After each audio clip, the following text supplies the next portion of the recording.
신병주 교수님과 우리 계실마을에서 만나는 전필제 이야기 함께 하도록 하겠습니다. 여러분 뜨거운 박수 함께 보내주시기 바랍니다. 네, 반갑습니다. 방금 소개받은 건국대학교 신병주 교수입니다. 오늘 이 전필저 선생 이제 후손분들이 정착해가지고 계속 이제 그 전통 마을을 잘 보존하고 있는 계실마을. 그래서 뭐 여기 요 유래에 대해서는 뭐 여러 가지 이제 설이 있는데 요 아주 꽃이 활짝 핀 그 꽃 피다 할 때 개화할 때 개, 그리고 이제 뭐 그 마을 할 때 계곡할 때 실, 계실. 우리 저 봉화에 가면 무슨 말 있죠? 닭실마을. 그리고 거기는 이제 이 닭이 알을 품은 듯한 그런 동네가 해가지고 닭실. 그래서 뭐 우리 보면 요 경상북도 지역에는 그런 그 유형 실자 쓰는 마을들 되게 많아졌죠. 영양 쪽으로 가면 무실마을. 아시죠? 무실마을도 들어보셨죠? 그래서 요런 그 실자 쓰는 마을들. 근데 이제 봉화에 있는 닭실마을은 경상도 사람들이 사투리 써가지고 달실마을이에요. 달실마을. 그래서 예전에 그런 거 가지고 되게 그 헷갈려 하시는 분들 많았다 그래요. 뭐 어디 가가지고 저쪽 그 경상도 사람이 저기 야봐라, 야 저기 봐라, 달 봐라, 달 봐라 이러니까 달 딱 보고 있는데 달을 보는 게 아니라 닭을 봤다라는 이제 그런 뭐 스토리도 있고. 그래서 요곳 이 김종직 선생. 그래서 우리가 역사적 인물을 그 기억을 하실 때는요, 되게 이제 뭐 여행이라든가 관광에 또 관심 많으신 분들이어가지고 어떤 뭐 스토리 같은 것도 좀 만들고 이런 것들을 좀 자원으로 활용을 할 때 일단 제일 중요한 것 중에 하나가 그 인물이 도대체 언제 살았느냐. 1431년에 태어나셨어요. 이런 것도 잘 그 뭐 어떨 때 이게 기억이 잘 안 나실 때는 저는 이제 그런 식으로 이제 키워드를 하나 주라는데 이 1400, 그 15세기 분이라는 거 대략 아시죠? 이 3.1 운동을 기억하세요. 1431년. 이런 식으로. 우리가 이수인 장군은 1545년에 태어나시거든요. 이수인 장군은 이것도 나중에 언제 태어나실지 기억 잘 안 날 때 이 400년 전 해방군이셨다. 1945년을 떠올리면서 1545년. 그런 식으로 하나의 키워드를 갖추고 기억을 해 두시면 좀 기억이. 그래서 이제 그 오후에 그 도동서원 가는데 이 김종직 선생의 제자 한원당 김경필 선생은 1454년생인데 이분은 몰년을 기억하는 게 좋아요. 몰년이 이제 갑자사 때 결국은 그 사약을 받고 돌아가시는데 갑자사가 1504년이잖아요. 그리고 이제 외우기 좋게 또 51살 때. 그러면 그 산수 빨리 해보세요. 몇 년생이다?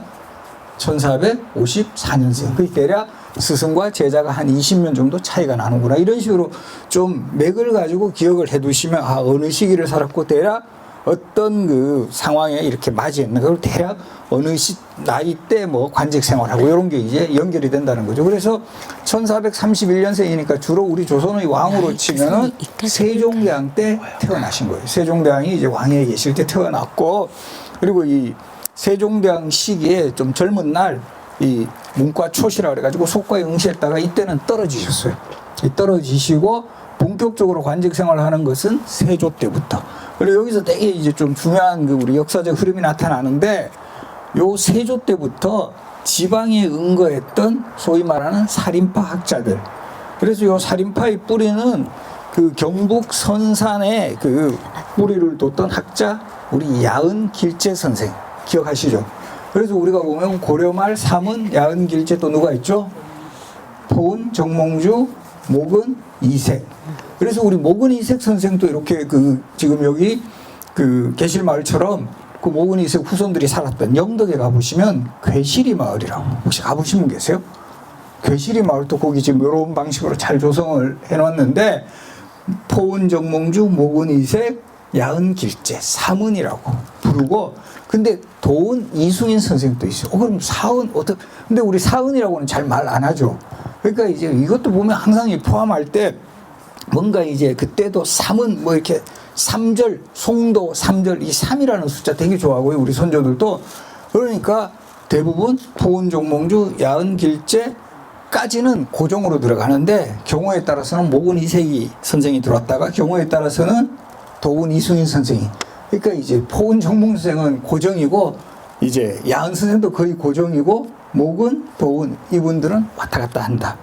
그래서 우리가 이런 유적지 같은 것도 우리 관동 팔경이라고 하죠. 8곳의 아주 좋은 경치. 단양 팔경이라고 그러잖아요. 그러니까 이것도 왜 이 팔경이란 말이 자꾸 이 딱 꽂히냐 하면 중국에서 가장 경치 좋은 것을 뜻할 때 소상팔경이라고 했어요. 이게 이어지면서 경치 정할 때도 9곳 있어도 한 곳을 빼버리고 7곳이면 억지로 한 곳 더 추가를 해가지고 팔경. 우리도 이런 식으로 이제 명칭이 많이 이제 부른다라는 거, 이런 것도 잘 기억을 하시고, 그래서 요 양길재 선생이 선산에서 그 후학들을 양성을 했고, 바로 우리 김종직 선생 아버지가 김숙자라는 분이에요.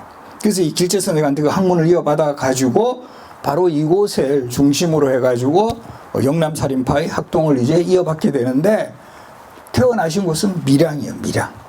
그래서 지금 여기 보시면, 여기 지금 제가 좀 오면서 잠깐 여기 붙어놨던 이 내용 설명, 전필재 선생의 생애 상당히 비교적으로 그 정도 좀 잘하고 내용이 좀 충실한, 그래서 좀 나중에 조금 예산이 더 생기면 조금 더 잘 만들었으면 약간 더 크게 조금, 근데 내용은 되게 풍부하게, 왜 여기에 이제 있게 되느냐 하면, 전필재 연구소가 지금 밀양에 있는 까닭은 밀양에서 김종직 선생이 태어나셔서, 그리고 이제 여기 지금 보면 부산대학교 전필재 연구소로 돼 있어요. 부산대학교에 밀양 뭐 이렇게 하고 같이 밀양대하고 합합니다. 그래서 지금 사실 부산대학교 밀양 캠퍼스에 전필재 연구소가 있어요. 그러니까 이 밀양 캠퍼스에서는 그 지역에 또 역시 역사적 인물인 우리 김종직 선생을 잘 그 연구해야 되겠다 해서, 그렇게 해서 이 연구소에서는 어쨌든 전필재 선생을 아주 정말 그 중요한 그 테마로 연구를 하셔가지고, 그래서 여기 나오는 그 내용들이 상당히 퀄리티가 있다. 그래서 이 밀양에서 소위 말하는 이 뿌리를 거슬러 올라가면 길재로 대표되는 바로 이제 그 살인파의 학통위에서 성장을 하셨고, 그리고 이 살인파들이 처음에는 관직 생활을 하지 않아요. 이거 뭐 조선이란 나라 건국된 이거 뭐가 잘못된 거 아니냐. 그래서 대표적으로 이제 그 뭐 이 정몽주 선생 같이 끝까지 저항하다가 그 정말 그 방언에 의해서 그 목숨을 잃는 경우도 생기고, 그리고 이제 바로 자기 지역에 응거를 하거나 우리 길재 선생처럼 그렇게 되면서 관직 생활을 하지 않다가 이제 세조 때부터, 사실은 이들이 본격적으로 확 들어가는 것은 성종 때부터인데, 그 하나의 가장 먼저 스타트를 끄는 인물이 우리 전필재 선생이에요. 어떻게 보면 더 이상 학자가 뭐 이렇게 지방에 응거해가지고 하는 것보다는 관직에 진출해가지고 정말 내가 공부한 거 이거를 잘 이제 펼칠 수 있는 그런 환경을 만들겠다 해서 세조 때부터 본격적으로 관직에 진출을 하게 됐고, 그 이후에 그 제자들이, 그리고 요 김종직 선생은 관직 생활을 하는 과정에서 지방관도 여러 차례 부임을 하셨어요. 대표적으로 함양군수 이런 곳에 계실 때 뭐 김갱필, 정여창, 그리고 선산무사로도 계셔서 영남 지역의 그 학자들, 우리도 보면 옛날에도 뭐 어느 곳에 저 훌륭하신 학자가 있다면 거기에 확 몰려요. 그 먼 곳에 떨어진 사람. 뭐 이거 뭐 적절한 비율일지도 모르겠습니다만은 요새도 보면 뭐 대치동에 일타 강사가 있다고 뭐 몰리잖아요. 그런 그 비슷한 분위기처럼, 아, 저분한테 배우면 뭔가 이렇게 좀 학문도 확실히 깊이가 있고, 또 중요한 것은 그때도 어쨌든 과거 시험이 중요한 거예요. 과거 시험에 합격하려면 어쨌든 훌륭한 스승 밑에서 공부를 해야 된다고 생각을 하게 됐고, 특히 우리 전필재 선생은 성리학의 어떤 그 이론적인 측면만, 이것만 공부한 게 아니라 사실 문장에도 되게 능했던. 그래서 여기 지금 그 작품들 보면 이분이 문장도 되게 잘 쓴 분이에요. 근데 이제 결과적으로 그 잘 쓴 문장이 어떻게 보면 화근이 되는 그런 이제 상황이 벌어진 게 1498년 무오사. 그래서 이때는 이미 돌아가셨어요. 아까 말씀드렸죠. 1431년생이고 62세로 돌아가십니다. 그 1492년이니까 아직 무오사는 일어나기 전입니다. 그래서 어쨌든 성종이라는 왕은 조선의 왕 중에서 공부를 제일 많이 한 왕이에요. 우리 세종 아닌가? 이렇게 생각하시지만 조선시대의 왕의 공부의 지표는 경연이라 해가지고 왕과 신하가 함께 학문을 토론하는 이런 프로그램이 일상화되어 있어요. 아침에 하는 조강, 점심에 하는 주강, 저녁에 하는 석강, 밤에 하는 야대까지 많이 하는 경우 하루에 4번 해요. 그래서 우리 지금 조선 왕조실록 기록을 바탕으로 조선시대 왕 중에 가장 경연 많이 한 왕 뽑아보니까 성종이 1등 하셨어요. 우리 그 훌륭하신 세종대왕 때 밀리셔가지고 2등을 하셨는데, 성종께서 1등을 할 수 있었던 또 가장 그 중요한 뭐 하나의 그 변수 같은 게 있어요. 요인이 있어요. 밤에 하는 경연, 야대를 정말 많이 하셨어요. 야대 왜 많이 하실까요? 성종은 뭘 좋아하신다? 술 좋아하시는. 이 조선시대도 술 좋아하시는 왕들은 괜히 낮에 해야 할 것도 밤에 많이 해요. 그래서 자연스럽게 술 한잔, 우리 지금도 그러신 분 많지 않아요? 뭐 이런 데서도 괜히 뭐 낮에 해야 할 거 그냥 밤에 해야 하자. 맥주 한잔 해야지. 약간 그런 캐릭터예요. 그렇게 하면서 어쨌든 성종은 그 경연을 잘 활용했던 이런 왕이고, 신하들의 의견을 많이 들을 때 그때 우리 김종직 선생이 경영관으로도 있으면서 성종한테 상당히 요즘으로 치면 정책 자문도 했고 또 이 비서 승지로도 있었어요. 그래서 요 보면 요 당우일기라는 거 지금 딱 나와 있는데 이거 되게 중요한 자료 중에 하나예요.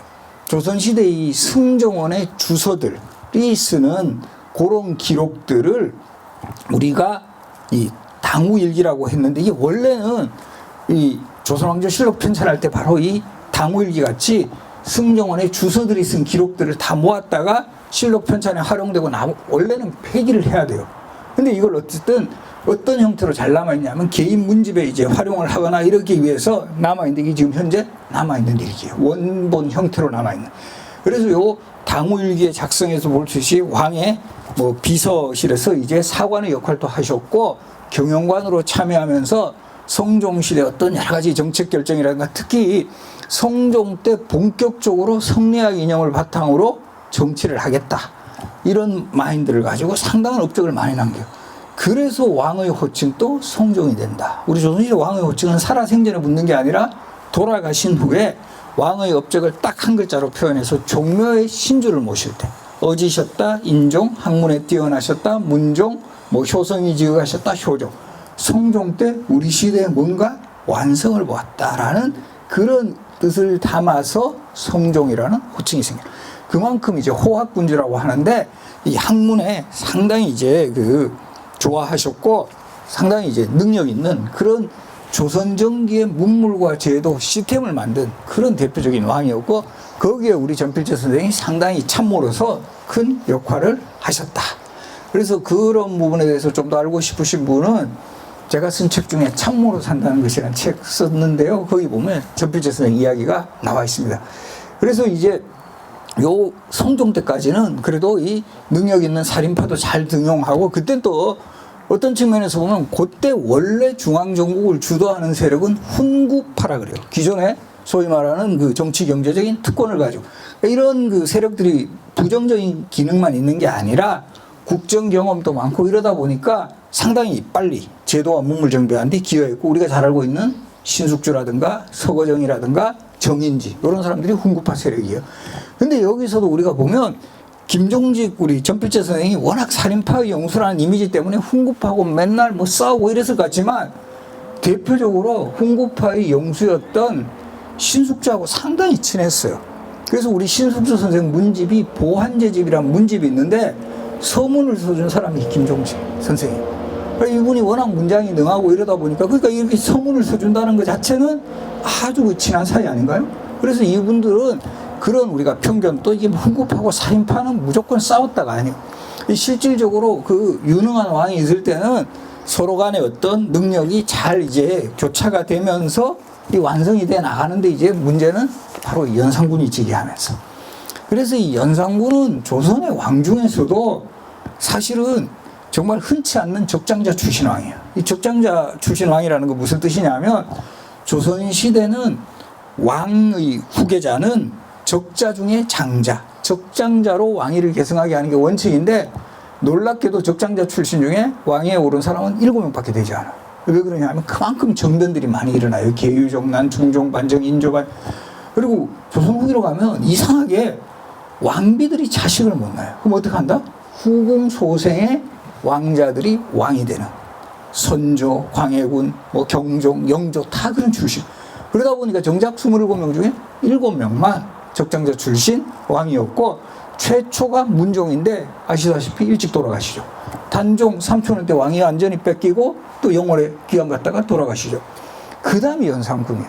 어떻게 보면 적장자 출신 중에 가장 그 나머지 그 이전 왕보다도 더 왕위에 오래 있었고, 그런데 연산군은 이런 적장자 이 프리미엄을 잘못 활용한 대표적인 사례.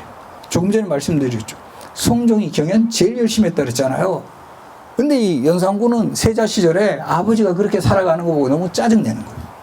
야, 아버지가 왕인데 왜 저렇게 살아? 왜 맨날 신하들한테 공부하자 그러면 공부하러 가야 되고, 또 아무래도 이 경연이라든가 이런 곳에서 뭐 이런 상황에서는 이러시면 안 됩니다. 상당히 이런 간언을 많이 해요. 뭐 요즘으로 치면 뭐 이런 직원인데, 이 연산군 입장에서 저런 잔소리 들으면서 왜 저렇게 살지? 난 저렇게 안 살 거야. 연산군이 왕이 되고 난 후에 제일 먼저 한 것 중에 하나가 경연을 폐지해버려요. 이 나한테 저런 그 쓴소리 하는 저런 사람들 필요 없어. 거기다가 언론 3사라 그래가지고 조선시대 그 비판 기능을 가지고 있는 그런 그 사원부 사관은 홍문관 폐지하거나 기능 축소. 그렇게 돼버리니까 전부 이제 쓴소리 하는 사람들은 다 사라지고 그냥 입에 발린 소리만 하는 이런 사람들만 남게 되니까 이 마음대로 폭정을 하는 그런 과정에서 사건이 또 하나 터집니다. 1498년에 일어나는 무오사라는 사건인데, 요 핵심은 김종직 선생의 그 대표 제자가 김일손이라는 분인데, 이 조선 왕조 실록은 왕이 살아생전에 편찬하는 게 아니라 왕이 돌아가시면 그 다음 왕 때 요 선왕의 실록을 편찬하는 거예요. 자, 그럼 연산군 때는 어느 왕의 실록 편찬한다? 성종실록이죠. 이 성종실록을 편찬을 하게 되면 이때도 뭐 이때부터 시작이 아니고 그 전에 사관들이라 해가지고 조선시대 이 왕의 일거수일투족을 그냥 전문적으로 기록하는 이런 사관들이지. 전임 사관 8명이 있었습니다. 그 전임 사관들이 기록한 요 기록물을 사초라고 하고, 요 사초와 승정원 일기 이런 여러 자료들을 모아서 최종적으로 실록이 완성이 됩니다. 그러니까 실록은 편집 자료예요. 다 있는 거 기록하는 게 아니라 그 중에 정말 핵심적인 그 내용. 그러니까 이 사관들이 쓴 사초 중에도 거의 한 20분의 1에서 30분의 1 정도만 채택이 돼요. 그런데 바로 이 김일손이 성종 때 사관으로 있으면서 쓴 사초를 작성을 했는데, 원래 사초는 비공개인데 이 당시에 실록 편찬의 책임을 맡았던 훈구파 대신 이극돈이라는 인물이 이제 뭔가 꺼림직한 거예요. 저 김일손이라는 인물이 뭘 사초를 썼으면 나 되게 안 좋게 썼을 거다. 우리도 그런 거 감 잡잖아요. 아, 제가 쓰면 뭔가 나 불리하게 말했을 것 같아. 그래서 저 김일손 불러가지고 그 한번 너 사초 중에 나 좀 이상하게 쓴 거 좀 빼달라. 이 로비를 하는 거죠.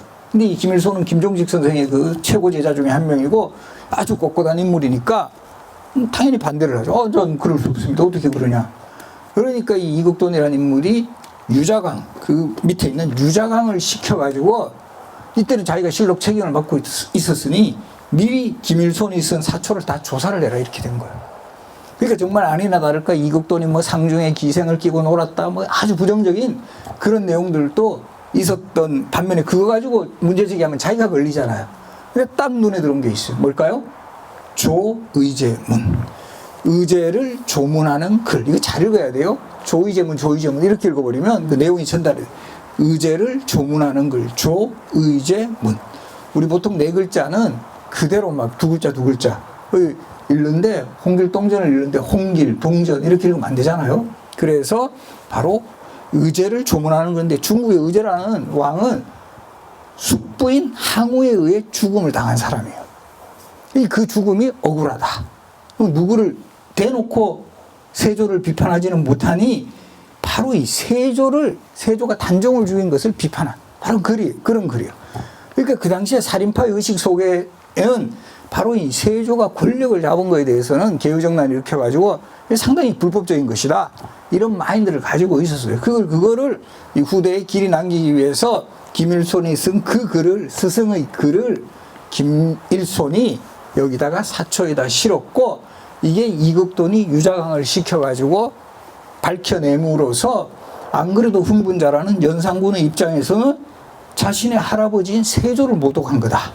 이렇게 돼가지고 결과적으로 사초 작성자 김일손을 비롯해서 그 당시에 이 김일손과 함께했던 영남 살인파 학자들을 대거 체포해서 유배 보내거나 처형시킨 이 사건을 1498년이 무오년이어서 뭐라 그런다? 무오사화. 그래서 김일손은 이때 처형당하고요. 그 스승인 김종직은 이미 돌아가셨죠. 1492년. 최악의 형벌 당하죠. 부관 참시당하는 이런 최악의 그 형벌을 당했고, 이때 그 김종직의 핵심 제자였던 오늘 저 도동송갈, 김갱필, 정여창 이런 분들은 다 유배에 갔다가 그 다음에 또 한 번 사화가 이어져요. 1504년에 갑자사화가 일어나면서, 갑자사화는 연산군의 생모였던 패비윤 씨가 성종 때 사약을 받고 결국 죽은 이 사건을 성종 때 이게 너무 이게 큰 일이 벌어지니까 절대 이야기 거론하지 말라는 것을 결국 이 판도라의 상자가 열리면서 바로 이 다시 한번 이 살인파 학자들이 대거 희생을 당하는 갑자년이 1504년이 갑자년이어서 갑자사화. 이때 김갱필 선생, 정여창 선생 유배지에서 사약을 받고 생을 마감합니다. 그래서 이 김갱필 선생에 대해서는 이따 도동수원에 가서 다시 자세하게 소개를 해드리겠습니다. 이렇게 해서 결국은 김종직 선생이 그 부관 참시당하는 이런 좀 그 어떻게 보면 그 수모까지 당하게 되셨는데 나중엔 복권이 되죠.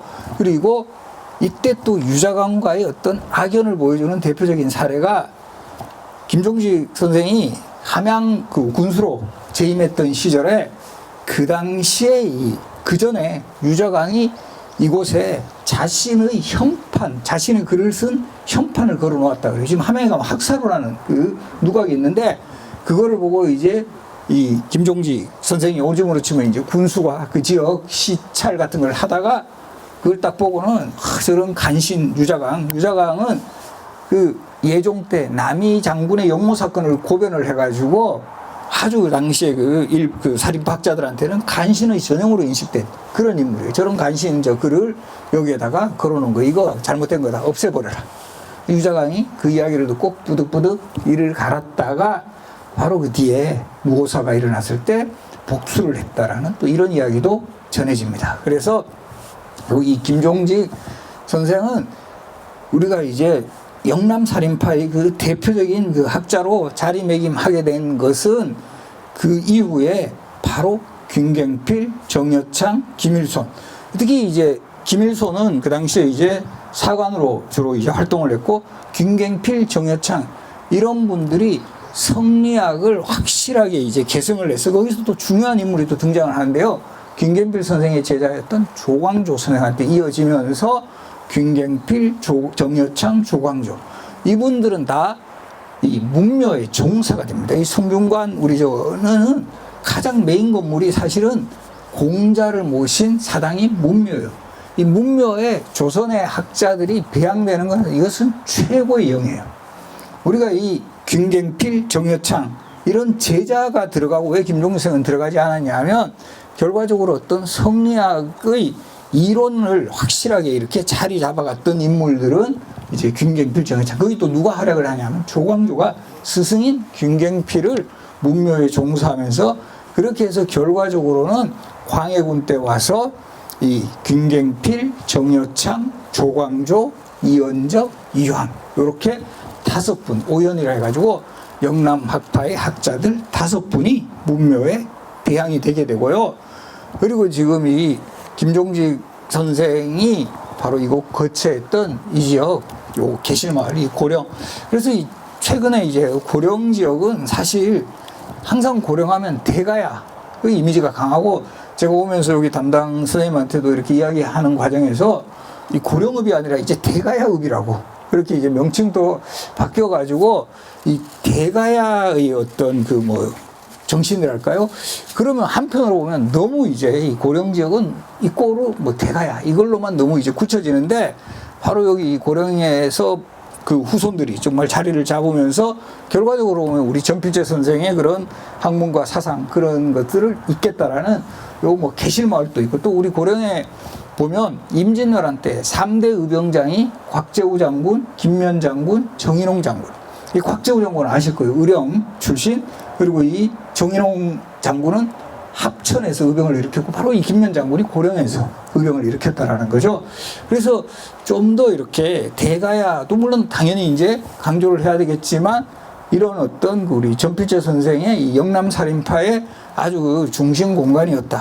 이런 부분도 좀 더 강조가 되고 또 결과적으로 이 임진왜란 때 그 의병장들이 이 지역에서 배출된다는 것은 그만큼 이 성리학에서 추구하는 충의 정신이 이곳에 잘 정착이 되어 있었기 때문에 이런 그 정말 의병 활동으로도 이제 이어진다라는 거죠. 그런 부분을 함께 이해를 하면 좀 더 이제 요 고령이라는 지역의 역사와 문화가 좀 풍부해질 거다. 그리고 이제 우리가 가겠지만 앞으로 이 달성에 있는 그 도동서원 김경길 선생, 그리고 이제는 좀 이런 그 학자들, 스승과 제자 이런 분들을 함께 연결하는, 아마 이런 프로그램도 그렇게 해서 준비된 걸로 알고 있는데요. 그렇게 해서 이분의 또 영향을 받은 또 제자가 또 어떤 식으로 또 활동을 했는지 그런 방식으로. 그래서 나중에 좀 더 잘 되면 저는 오늘 가는 도동서원 이외에 청도에 가면 또 김일성 선생을 배양한 자개서원이 있어요. 자개서원. 자개서원을 또 한번 뭐 탐방을 한다든가 좀 더, 그리고 더 영역을 확대된다면 또 우리 김경필 선생의 대표 제자가 조광조 선생, 정암 조광조. 조광조 선생 유적지는 지금 용인에 있습니다. 용인에 가면 조광조 선생 묘가 있고 신곡서원이 있어요.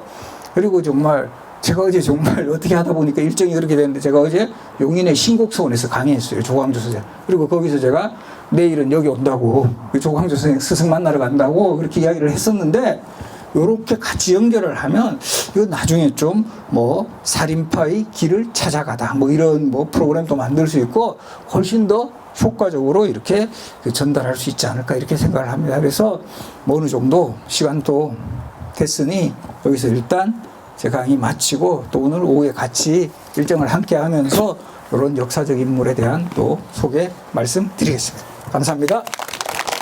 네, 감사합니다. 우리 교수님께 다시 한번 따뜻한 박수 함께 해주시기 바랍니다.